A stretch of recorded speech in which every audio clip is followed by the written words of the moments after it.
ចូលកូនអរគ្នាអរគុណព្រះអង្គសម្រាប់សេចក្តីសិក្សាក៏ជាវត្តមានកូនថ្ងៃនេះដែរចាអញ្ចឹងថ្ងៃនេះដែរគ្រូមានកិច្ចការផ្នែកទី4មួយទៀតដើម្បីយកមកបង្រៀនកូនទាំងអស់គ្នាចាអញ្ចឹងកូនទាំងអស់គ្នាសូមបានមើលមកក្តារខៀនកូនឃើញសត្វអីគេកូននៅលើក្តារខៀនចាគឺសត្វឆ្កែអញ្ចឹងនៅពេលដែលកូនបានឃើញសត្វឆ្កែតើកូនមានអារម្មណ៍នឹកដល់អ្វីមុនគេចាអញ្ចឹងសត្វឆ្កែគឺជាសត្វដែលអីគេម្យ៉ាងបើកូនគឺជាសត្វមួយប្រភេទដែលអាចចាំផ្ទះឲ្យយើងបានចាគឺជាសត្វដែល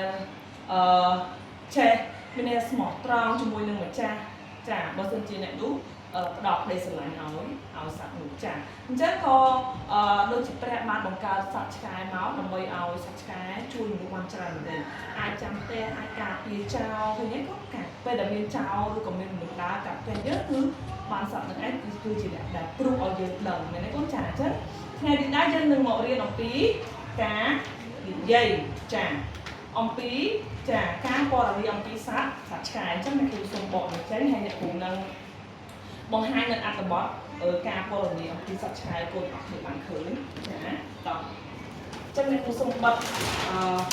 អត្ថបទមួយនេះសិនតោះតោះអញ្ចឹងសូមកូនបានមើលមកលើក្តារខៀនហើយយើងនឹងអានអ្នកគ្រូជឿថាកូនអរគ្នាមានសភៅទាំងអស់គ្នាតែអ្នកគ្រូចង់ឲ្យកូនអរគ្នាបានមើលមកក្តារខៀនក្នុងការដែលយើងបានអានជាមួយគ្នាក្នុងការផ្ទៀងនៅអត្ថបទរបស់យើងតោះចឹងអត្ថបទការពណ៌នាអំពីសត្វឆ្កែគ្រួសារខ្ញុំជាកសិករក្រៅពីចិញ្ចឹមគោក្របីមាន់ទាគ្រួសារខ្ញុំបានចិញ្ចឹមឆ្កែឈ្មោលមួយបើដោយឲ្យឈ្មោះថាអាព្រីងមានសម្បកខ្មៅរលើករោមខ្លីក្រាស់ទន់មុខវាស្រួចធ្មេញនឹងចង្កូមមុតអណ្ដាតពំព្រីងត្រចៀកនេះគេគាត់កញ្ជ្រឹបដងខ្លួនធំមាំជើងវែងកន្ទុយវត្តឡើងលើអាព្រីងកាចបន្តិចតែឆ្លាតណាស់ពេលខ្ញុំមកពីសាលារៀនឬឪពុកម្ដាយមកពីធ្វើស្រែចម្ការវាតែរត់ទៅកន្ត្រោមលឹកដៃចាលឹកដៃជើងសំទុះកន្លែងនេះដៃកូនចាទទួលរាក់ទាក់ហាក់ដូចជានឹករលឹកពួកយើងខ្លាំងណាស់ចាចឹងយើងមើលតទៀតពេលណាគ្រួសារខ្ញុំមិននៅផ្ទះក៏មានការកក់ក្ដៅព្រោះមានវានៅចាំផ្ទះក្រៅពីនេះអាព្រីងក៏បានជួយគ្រួសារខ្ញុំក្នុងការខ្វៀលគោក្របីដែរដោយសារតែអាព្រីងឆ្លាតនិងចេះបែបនេះហើយទើបធ្វើឲ្យគ្រួសារខ្ញុំស្រឡាញ់និងថែទាំអាព្រីងបានល្អជារៀងរហូតមកចាអញ្ចឹងតែតោះមួយអត្ថបទរបស់យើងថ្ងៃនេះយើងពណ៌នាអំពីសត្វចិញ្ចឹមចាគឺសត្វឆ្កែអញ្ចឹងគុណមើលដូចជាយើងតាក់ទងជាមួយនឹងការនិយាយតៃសេចក្តីដែរមែនទេកូនចាយើងមានសេចក្តីផ្ដើមយើងមានតួសេចក្តីនិងសេចក្តីបញ្ចប់តោះអញ្ចឹងគុណមើលជាមួយនឹងអ្នកគ្រូបានបង្ហាញនៅពេលនេះអញ្ចឹងទី1នៅក្នុងអត្ថបទនេះគេនិយាយអំពីសត្វឆ្កែមួយហើយនៅដំបូងនោះគឺអីគេគ្រួសារខ្ញុំជាកសិករក្រៅពីចិញ្ចឹមគោក្របីគាត់បានចិញ្ចឹមអីគេចាចិញ្ចឹមឆ្កែមួយបាទតែឲ្យឈ្មោះថាចាអាព្រីងនៅក្នុងនេះមែនទេអញ្ចឹងយើងអាចនិយាយប្រាប់ពីអីគេគាត់ចាឈ្មោះឬក៏អីគេអាយុមែនទេកូនចាយើងអាចឲ្យឈ្មោះឬក៏អាយុចាបន្ទាប់មកអីគេទៀតឆ្កែហ្នឹងឆ្កែគេកូនចាញីឬក៏ឈ្មោលមែនទេចាឆ្កែញីឬក៏ឆ្កែឈ្មោលចាបន្ទាប់មកទៀតតើអាយុនៃការដែលយើងយកវាមកចិញ្ចឹមហ្នឹងពេលវេលាសំទោសចាគឺជាពេលវេលាដែលយើងត្រូវយកវាមកចិញ្ចឹមហ្នឹងគឺពេលណាអញ្ចឹងតើតើនឹងអាយុរបស់វាដែរមែនទេកូនចាពេលវេលានៃការចិញ្ចឹមចាបន្ទាប់មកទៀតយើងមើលអាព្រីងមានសម្បកខ្មៅរលើករោមខ្លីក្រាស់ទន់ឃើញទេអញ្ចឹងអានេះគេចង់និយាយពីអីគេចាអាព្រីង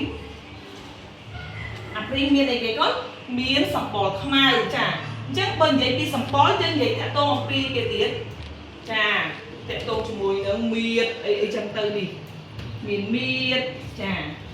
vậy đi rụt riêng này đấy có chả chân để tô mùi sập bò lắm trên vậy đi rụt riêng miệt chả miệt tôi được thông chả thoát được scone chả này thoát được scone hái bua được có tiệt chả phụ dụng bật cả lại tiền đấy có nhất chả hái nhưng mơ tiết trò chuyện cái con tình trong này cứ mình chịu biết bá còn chả đọc luôn thông muam trường về chứ lên nơi cái nông ăn các bạn cái bàn thì rò bạc giờ ngay tham biên của cua chúng tôi biên ở rồng clay kra hay biên mình xuôi chả chúng tôi biên ở một xuôi mình nâng trong cổ một anh đá quam prin hết tự đôi mình bảo tọt không ai được nồng đá chứ nó còn chả chứ là nồng nắng á chả chắc nhân viên này cái tiếng chả mình thì rôm bia bọt nào đây cho nào chả thì miền rôm bọt nào chả hay có được miền mình được chủng côm chả hay tiết chả miền phê mình có chả phê xa phê mua lấy chẳng hết chả để tôi một phê đi để phê chả dây pin là cái chị bằng bia chả chị mạch bạc tôi đã cùng dây mình chắc chả là chị chả chủng mò việc mấy cũng đi họ tham chủng mò vi chai ở chân tử nè chả một ngoặt về mấy thì sẽ tôm được một ngoặt chả anh cái tiết cái chọ đây cái chọ chưa cái tôi chả nên để cái chọ đây cái chọ chưa hay cái tôi bằng vi đài đó chả hai dân dịch anh ấy đây tha sầm tao từ lời cái cốt chả sầm than riêng thì rời chả chắc sẽ tôm lên lại như gì ông tí sầm than riêng rời đây sát sập chải chả này cái dân dịch thì sầm than đấy riêng chả tỏ như mơ cái đây là to tiếng tốt chả dân dịch tí lẹ cả nặng sầm bát chả dân dịch tí lẹ cả nặng sầm bát chết mơ cái lại không ở ăn bao nhiêu cái bát không ấy prí cài bằng tích tái mà nè chả chắc dân để pin lại cái nặng sầm bát bó sạt nụ chả chân bia miên lại cái nặng sầm bát này u thì ho chả vịt chết đưa cầu vía là ngùng chả tệ tôi bằng chơi được là ngùng chắc nó không biết cái ban bạc giờ nó tham bị chả mình đấy có chả bị chả pe đàn một trang máu mấy họ bị riêng đưa cầu phục đại bọn họ sai thì ta bên tay để rốt tay cần trào chắc tệ tôi mùi cái cài ví cà bọc bia trà vịt chay như là ngủ hái còn tẹt tôm chúng mình cài cà bọc bia đài ha bia mấy con trà bia rốt nó của bia lốt nó về lại khơi một chai máu đó nè trà bia rốt nó của bia lốt nó về lại khơi một chai máu trà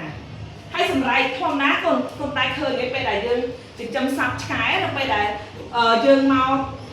vì ná chứ nó về lại vì khơi nhà shop bên tay để thua sầm lế nghe mày đấy sầm lế thì thao viên nấp dơ cái chân hết trà ai chơi sầm lế cũng tít tít chả đừng có ai không làm đến bên nhận của bạn đấy con ta nói là chân thật cái này này có chả lấy bằng bía chả giờ dòng pi sẵn nó mấy tốt cá đừng có slow đó lại cả nặng sầm bạt bằng bía chả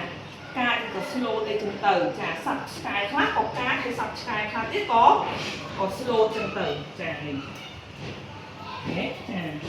hai u sa được chở mình sầm đau từ lơ tha cái nó chơi chui liền chả này cái nó chơi chui bọc tem để ọt tê chả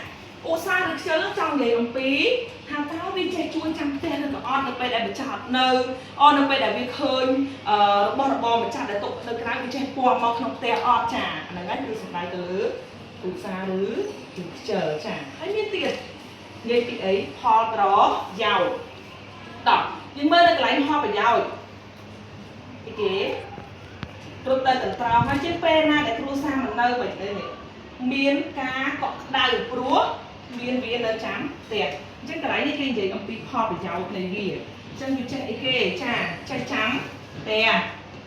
chai trắng tè hai chai prú này đấy có là phải để khơi miên để đủ chủng lại đào cắt tè đưa có miên này là khai mục đầy ở đài squat từ ai prú làm bầy áo ấy mình chặt tè đằng này đấy hay đưa có chế đánh sạch đánh ấy là mình ó máu mặc bài một cái đằng trà hay mua tiết từ miền phim small tròn trà chỉ đặt một cái miền phim small tròn được ó trà hay đang trong cái gì thầm ấy đòi xa tai prin chlat nên chế bài lý hai tơ phơ ao chua sạc nhóm sờ lạnh នឹងថែទាំអាព្រីងបានល្អជារៀងរហូតមកចាអញ្ចឹងកន្លែងនេះគេចង់សម្ដៅពីមនោសញ្ចេតនាចំពោះចាមានន័យថាសម្ដៅទៅលើអំពីមនោសញ្ចេតនារបស់យើងចំពោះសត្វដែលយើងចិញ្ចឹមហ្នឹងអញ្ចឹងសរុបមកវិញនៅក្នុងអត្ថបទនេះគឺការនិយាយណាតាក់ទងជាមួយនឹងពណ៌នាអំពីសត្វ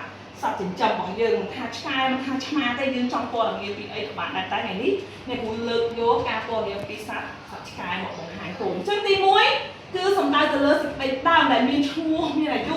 មានអីគេក៏ចាមាន